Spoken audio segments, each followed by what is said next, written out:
Hi friends, welcome to our channel crazy craft. இந்த வீடியோவில் நீங்கள் பார்த்துட்ருக்க பூ என்ன பூன்னு தெரியும் உங்களுக்கு. ஸோ ஏன்னா இலையெல்லாம் பார்த்து நீங்கள் கண்டுபிடிச்சிட்ருப்பீங்க. ஆமாங்க, இது கொய்யாப்பூ தான்.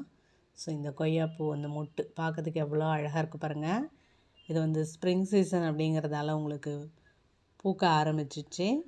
ஸோ இந்த கொய்யா பூக்கள் அதை பற்றின நன்மைகள்லாம் பார்க்கலாம். ஸோ எவ்வளோ அழகாக இருக்குது.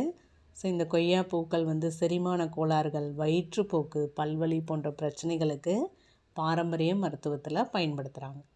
பூக்களில் நிறைய ஆன்டி ஆக்சிடென்ட்ஸ்கள் இருக்குது. ஸோ அதனால் நோய் எதிர்ப்பு சக்தியை நமக்கு அதிகரிக்கும். அது மட்டும் இல்லாமல் உடலில் இருக்க வீக்கங்களை குறைக்கவும் இந்த பூக்கள் உதவுதான்.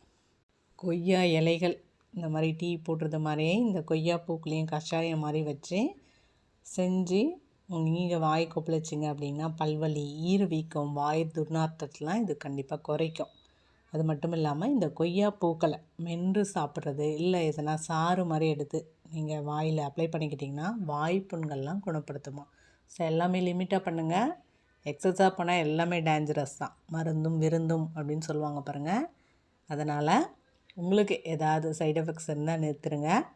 ஸோ இந்த இலைகள், கொய்யா இலைகளுமே வந்துட்டு இந்த டீ போட்டு காலையில் குடிப்பாங்க பாருங்கள். அது சுகர் பேஷண்ட்டுக்கெலாம் நல்லாயிருக்கும்.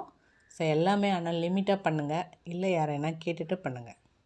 ஸோ எவ்வளோ அழகாக இருக்குது. இந்த பூ அழகாக இருக்குன்னு தான் நான் இந்த வீடியோவில் இதை போட்டு இருந்தாலும் ஒரு டிப்ஸ் சொல்லலாமேன்னு சொன்னேன்.